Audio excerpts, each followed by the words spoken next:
સાહેબ સૌથી પહેલા તો જ્યારે કોઈ પણ વીજ લાઈન પસાર થાય તો એને સીઈઆરસી પાસેથી લાયસન્સ લેવાનું હોય.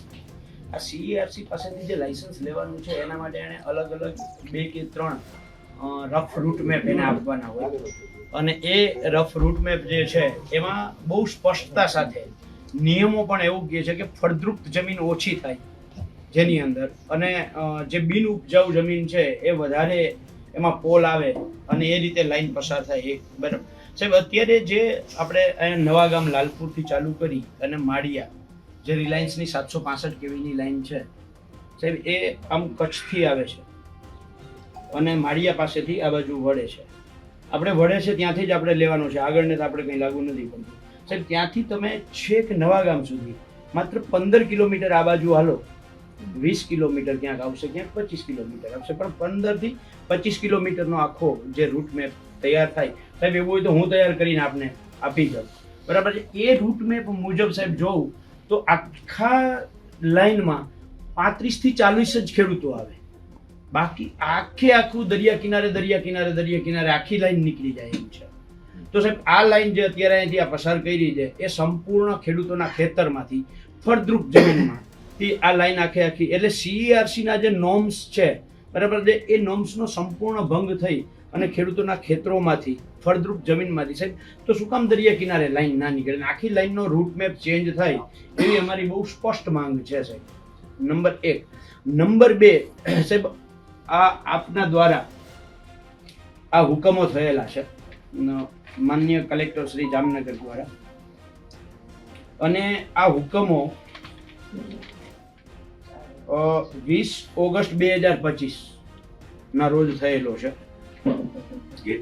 જેટકો માટે, એટલે કોઈ પણ વીજ લાઈન કંપની માટે બરાબર. માનનીય રાજ્ય સરકારનો 1885 ટેલિગ્રાફ એક્ટ આપણે ભૂલી જઈએ, 2003 ઇલેક્ટ્રિસિટી એક્ટ ભૂલી જઈએ, 2013માં જમીન સંપાદનના કાયદામાં જે સુધારો થયો એ સુધારા મુજબ આ બંને કાયદાઓને વળતર આવે ત્યાં સમાવેશ કરવાની છે એ વાત નહીં ભૂલી જઈએ. રાજ્ય સરકારે આ કાયદાઓથી ઉપરવટ જઈને પરિપત્રો કર્યા પહેલા બરાબર છે, પણ એ પરિપત્રમાં સાહેબ ડીએલવીસી ની નિમણૂક કરવાની છે અને એ 2025 પહેલા અમલમાં આવી ગયેલી વાત છે. તો જામનગર કલેક્ટર દ્વારા જેટલા પણ હુકમો થયા છે એમાં ડીએલવીસી નો ક્યાંય કરતા ક્યાંય ઉલ્લેખ જ કરવામાં નથી આવતો. આવું શું કામ સાહેબ? ડીએલવીસી નું તો આપણે કરવાનો છે, ડીએલવીસી જમીનની કિંમત નક્કી કરવાની છે, તો આપણે ડીએલવીસી કરી છે કે નથી કરી સાહેબ? આ ડીએલવીસી આપનો જ હુકમ છે સાહેબ 25 નો બરાબર છે. તો એ હુકમ ડીએલવીસી નો અનાદર થયો છે, અમને ખેડૂતોને કેવી રીતે ખબર પડે? કારણ કે આની અંદર ક્યાંય કરતા ક્યાંય ઉલ્લેખ નથી ડીએલવીસી અમારી જમીનની કેટલી કિંમત નક્કી કરી એ પણ અમને ખબર નથી. બીજું નવસારી કલેક્ટરનો જે 2013 નો જમીન સંપાદનનો કાયદો છે એ આ કાયદા મુજબ ત્યાં નવસારીમાં માર્કેટ ભાવના 4 ગણા 765 કેવીની લાઈનમાં જ હુકમ કર્યો છે. તો નવસારી કલેક્ટર માર્કેટ ભાવના 4 ગણાનો હુકમ કરે છે અને જામનગર કલેક્ટર ડીએલવીસી પણ નથી કરતા. તો આ સાહેબ કેવી રીતે અમારે ચલાવવાનું? બીજું સાહેબ ક્યાં ગયા હેમંતભાઈ? ગૌચરની જગ્યામાં આ કેસ છે, આ આરટીઆઈ માં આવેલા જવાબ છે, આ રાજ્ય સરકારનો પરિપત્ર બરાબર છે. ગૌચરની જગ્યામાં આપના ટીડીઓ એમ કહે છે કે અમારી સાથે કંપની દ્વારા કોઈ વ્યવહાર, જામનગર ટ્રાન્સમિશન કોર્પોરેશન દ્વારા અમારી સાથે કોઈ વ્યવહાર થયેલો નથી, કોઈ પત્ર વ્યવહાર થયેલો નથી. ગ્રામ પંચાયત એમ કહે છે કે અમને કંઈ ખબર જ નથી. તો સાહેબ સરકારી ખરાબા છે એમાં આપ કલેક્ટર શ્રી હુકમ કરી શકો, પણ ગૌચર છે તો ગ્રામ પંચાયતની હસ્તકની સત્તા છે. તો એ ગ્રામ પંચાયતની અંદર થાંભલો ઊભો થઈ જાય, એની અનેક રજૂઆતો થાય અને આપણે અહીંયાથી કોઈ કાર્યવાહી ન થાય. સાહેબ પોલીસમાં અરજી કરીએ, પોલીસ ધ્યાનમાં ના લે, મામલતદારને અરજી કરીએ, મામલતદાર ધ્યાનમાં ન લે. તો આવું શું કામ બને છે? પોતે આરટીઆઈમાં કલેક્ટર કચેરી જામનગર પાણી પીવા છે અને એની ઉપર લેન્ડ ગ્રેબિંગ ગુનો દાખલ કરવો જે તે જવાબદાર અધિકારી જેની ફરજ આવે એને કાંઈ એક્શન નથી લીધા તો એને પણ સહ આરોપી તરીકે સરકારી કર્મચારીને આમાં લેવા હું ફરિયાદ આપવા તૈયાર છું.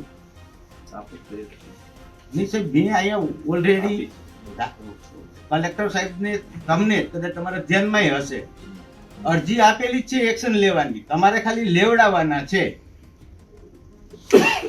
એવી ને એવી મિત્ર મહેમાન છે ભાઈ, આપણે અરજી પણ આપેલી છે સાહેબને અને એને મહિનો થવા આવ્યો.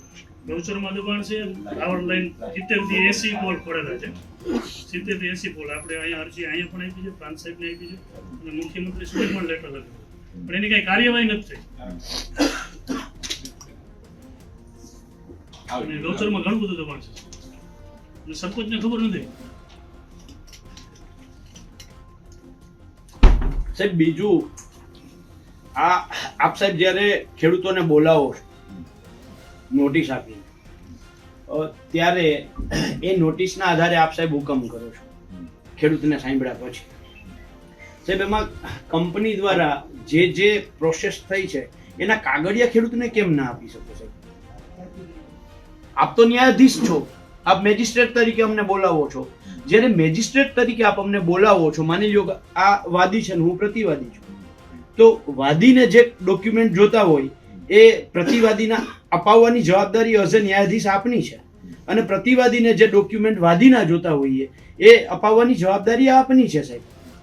માની લ્યો કે મેં એમ કહ્યું કે CERC ના જે આ લોકોએ મેપ રૂટમેપ મોકલો છે એ રૂટમેપની મને કોપી આપો, તો સાહેબ એ આપવામાં જ નથી આવતો.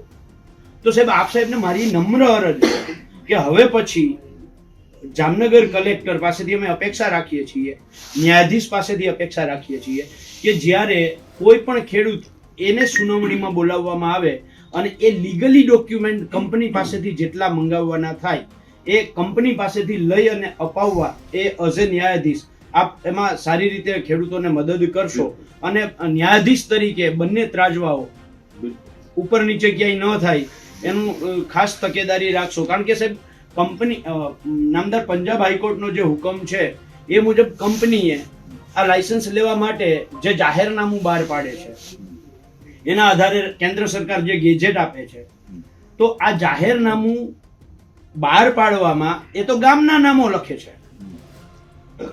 માની લ્યો કે એ દરેડમાંથી નીકળવાની છે, તો એ દરેડને ગામ તરીકે લે છે, બાજુમાં નારણપુરને લે છે, બાજુમાં હરિપુરને લે છે, આ બાજુ દળિયાને લે છે. હવે એક ગામમાંથી લાઈન નીકળવાની છે 10 ગામને એમાં એ નાખે છે. એનો અર્થ એવો કે કંપની જ્યારે જાહેરનામું આપે છે ત્યારે એને ખુદને ખબર નથી કે કયા ગામમાંથી લાઈન કાઢવાનું છે. જો એને ખબર હોય તો નાખે, એને એ ખબર નથી કયા ખેડૂતના ખેતરમાંથી લાઈન કાઢવાનું છે. નામદાર પંજાબ હાઈકોર્ટનો હુકમ છે કે કંપનીએ ખેડૂતના સર્વે નંબર સાથે જાહેરનામું આપવું.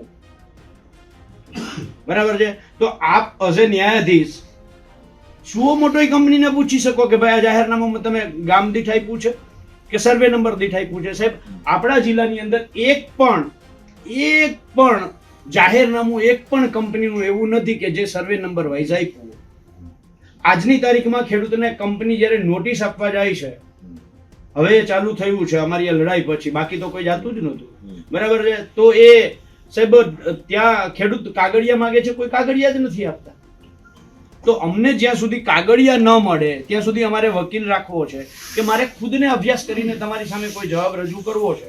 તો મને જ્યાં સુધી મારી ઉપર જેણે ફરિયાદ કરી છે એના ડોક્યુમેન્ટ મને નહીં મળે ત્યાં સુધી હું કેવી રીતે સાહેબ તમારી સામે આવીને બેસીસને ચર્ચા કરીશ? એટલે મારો આપ સાહેબને નમ્ર અનુરોધ છે કે એઝ એ ન્યાયાધીશ જ્યારે સુનાવણીમાં ખેડૂતોને બોલાવો. આજે મેં એ ડોક્યુમેન્ટની યાદી પણ મેં આવેદનપત્રની અંદર લખીને આપને આપી છે કે આટલા ડોક્યુમેન્ટ પહેલા કંપની જ્યારે તમારી પાસે તકરારી તરીકે આવે ત્યારે જ કંપની પાસેથી ડોક્યુમેન્ટ માંગી લ્યો, અને ખેડૂતને જ્યારે નોટિસ મોકલો ત્યારે નોટિસની હારે કંપનીના કાગળિયા મોકલી દો, એટલે જેથી કરીને ખેડૂતને કોઈ તમારી પાસે માગણી કરવાનું જ ના રહે. બરાબર છે? આ આપની પાસેથી અપેક્ષા છે. બીજું સાહેબ, રાજ્ય સરકારે જે પરિપત્રો કર્યા છે, આપ સાહેબ અમને નોટિસ આપો છો 1885 ના ટેલિગ્રાફ એક્ટ. માનનીય મનસુખભાઈ માંડવિયા કેન્દ્રીય મંત્રી શ્રી અને દેશના વડાપ્રધાન નરેન્દ્રભાઈ મોદી આમણે એવું કહ્યું છે કે 200 વર્ષથી જે અંગ્રેજોના સમયના કાયદાઓ હતા એ બધા જ કાયદાઓ અમે કચરા ટોપલીમાં નાખી દીધા છે. સાહેબ મેં કચરા ટોપલી ઉખેડીને તો એમાં મને 1885 નો ટેલિગ્રાફ એક્ટ મળ્યો. તો સાહેબ એ તો કચરા પેટીમાં વહી ગયો. તમે નોટિસ કેમ એના આધારે આપો છો? 1885 નો ટેલિગ્રાફ એક્ટ સાહેબ એ તો નરેન્દ્રભાઈ મોદી, મનસુખભાઈ માંડવિયા અને એ બધાએ ભેગા થઈને કચરા ટોપલીમાં નાખી દીધો છે 2024 માં. એના આધારે ધ ટેલિકમ્યુનિકેશન એક્ટ 2024 બન્યો છે. તો સાહેબ એ ટેલિકમ્યુનિકેશન એક્ટ ના આધારે આપો, જેની અંદર મોબાઈલ ટાવર ઉભો થાય કોઈ પણની છત ઉપર તો મોબાઈલ ટાવરનું ભાડું મળે છે.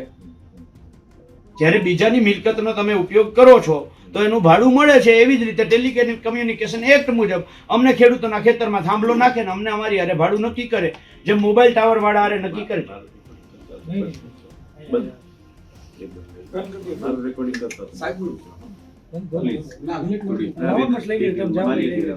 અરે એ કર દેશે ડિલીટ, એ રીતે ના કરો.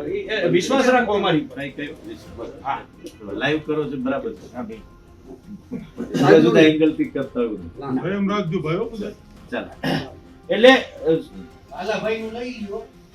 સાહેબ એટલે મહત્વની વસ્તુ એ છે કે ટેલિકમ્યુનિકેશન એક્ટ મુજબ જો અમને ભાડું મળે છે અને એ ભાડું જેના મકાન ઉપર કે જેના પ્લોટમાં થાંભલો ઊભો થાય એની મરજી મુજબ મળે છે, નહીતર એ ના પાડી દે, બીજાને ત્યાં જાય છે. બરાબર છે? તો પછી અહીંયા જગ્યા રોકાય છે, અહીંયા જગ્યા રોકાય છે, અહીંયા મિલકત છે, અહીંયા મિલકત છે. તો આમાં પછી શું કામ એ મુજબ અમને વળતર ના મળે, ભાડું ના મળે સાહેબ? અને દેશમાં બંધારણનો જે અધિકાર, મિલકત ધારણનો અધિકાર છે, એ અધિકાર પણ કહે છે કે મારે કલેક્ટર સાહેબનું મકાનમાં કારખાનું કરવું છે તો કલેક્ટર સાહેબની મરજી હોય તો જ હું કરી શકું. મારે ધંધો કરવો છે અને બીજાની મિલકતનો મારે ઉપયોગ કરવો હોય તો મારી બંધારણે મિલકત ધારણનો અધિકાર આપ્યો છે કે હું જબરજસ્તી એનામાં ના કરી. તો ખેતર મારું મિલકત છે તો એનો કેમ સાહેબ એનો અમલ ન થાય અને અમને મિલકત ધારણનો જે મારો અધિકાર છે એનું કેમ રક્ષણ નથી થતું? આ રક્ષણ તો થવું જોઈએ સાહેબ. માત્ર કંપનીઓ જે મેં સાહેબ મોરબી કલેક્ટરને કહ્યું તો આપ સાહેબને આપને કહું છું અને આપના દ્વારા રાજ્ય સરકારને કહેવા માંગુ છું, કારણ કે આપ રાજ્ય સરકાર કેન્દ્ર સરકારને અમને જોડતા વચ્ચે કડી છું સાહેબ. આ કંપનીઓ અને હું આખા ગુજરાતના ખેડૂતોને બધાને પૂછ્યા વગર બધાવતી બાંયધરી આપું, અમારા ખેતરમાં એક નહીં 50 થાંભલા ઊભા કરી જાઓ, જેટલા તાર ખેંચવાય એટલા ખેંચી જાઓ. અમારે 1 રૂપિયો ભાડું એ નથી જોતું ને 1 રૂપિયો વળતર એ નથી જોતું, કારણ કે આ તો રાષ્ટ્ર સેવાનું કામ છે. અમારે અહીંયા પોલીસ વાળા અને અધિકારીઓ જે આવે એમ કે આ રાષ્ટ્ર વિકાસનું કામ છે. જો રાષ્ટ્ર વિકાસનું કામ હોય સાહેબ તો અમે એમાં સંપૂર્ણ સહયોગ આપવા માંગીએ છીએ અને અમારાથી જેટલી મદદ થાય એટલી કરવા માંગીએ છીએ. પણ શરત એટલી છે કે જે વીજ ઉત્પાદન અને વીજ વહન કંપનીઓ છે એ 1 રૂપિયો કોઈ પાસેથી લેશે નહીં, મફત વીજળી આપશે. બોલો, એમને મફત વીજળી આપવી હોય તો અમારે મફત ખેતરનો ઉપયોગ કરવા દેવો સાહેબ. એમને ધંધો કરવો છે, મિલકત ધારણ કરવાના અમારા અધિકાર ઉપર તરાપ મારીને ધંધો કરવો છે. અને પાછું એ રાષ્ટ્ર વિકાસનું કામ કેવી રીતે ચોખ્ખું કયો ને કે ભાઈ આ કંપનીના ધંધા હાટું કરે છે તો એના ધંધા હાટું તમે અમારું ખેતર જે સાહેબ અમારી ઉપર આ આજીવન જોખમ છે, આજીવન જોખમ છે સાહેબ. જેટલા જગ્યાએ થાંભલા, હું તમને ગેરંટી સાથે કહું છું, અર્થિંગ જે થાંભલામાં મળે ને એ અર્થિંગની ટીમ આપણી હશે PGVCL પાસે, એ ટીમને આ મોટા થાંભલામાં જઈને ચેક કરાવવા મોકલો. એના નિયમો અનુસારનો ખાડો નથી, એના નિયમો અનુસારનું અંદર મીઠું, કોલસો, જે કંઈ બીજી ધાતુઓ નાખવાની છે એ ધાતુ નાખેલી નથી. અને એના કારણે સાહેબ એ જ્યારે ખેતરની આ 765 kV 220 kV થી ઉપરની લાઈનો સાહેબ અમે ખાલી ઓલી જે તારની વાડ કરીએ છીએ ને ઢોર ના આવે એના માટે, એ તારની વાડ થાંભલાથી કદાચ 3 કે 4 કે 5 ફૂટ દૂર હોય ને તો આખા ખેતરમાં જ્યાં તારને અડીને ચોમાસામાં શોટ આવે છે સાહેબ. તો આ અમારું જોખમ છે. આજે કંપની આ થાંભલો અમારી છાતી ઉપર ઊભો કરે છે અને એની સામે અમને ન તો પોલીસ તરફથી કોઈ રક્ષણ મળે, ન તો આપ ન્યાયાધીશ નામદાર કલેક્ટર તરફથી જે કંઈ અમને અમારા પક્ષ બહાર નથી માંગતા, પણ અમારી ફેવરમાં જે એટલું તો અમને આપો, એ આપવામાં ન આવે. માત્ર એક તરફી જે નિર્ણયો થાય સાહેબ, એટલે આપ સાહેબને નમ્ર વિનંતી છે કે પહેલા અમને ડોક્યુમેન્ટ આપો. 2013ના જમીન સંપાદનના કાયદા મુજબ માર્કેટ ભાવનું 4 ગણું વળતર આપો, અને રાજ્ય સરકારના 2017 થી 2025 સુધીના તમામ પરિપત્રો જે છે એ સંપૂર્ણપણે રદ કરવામાં આવે.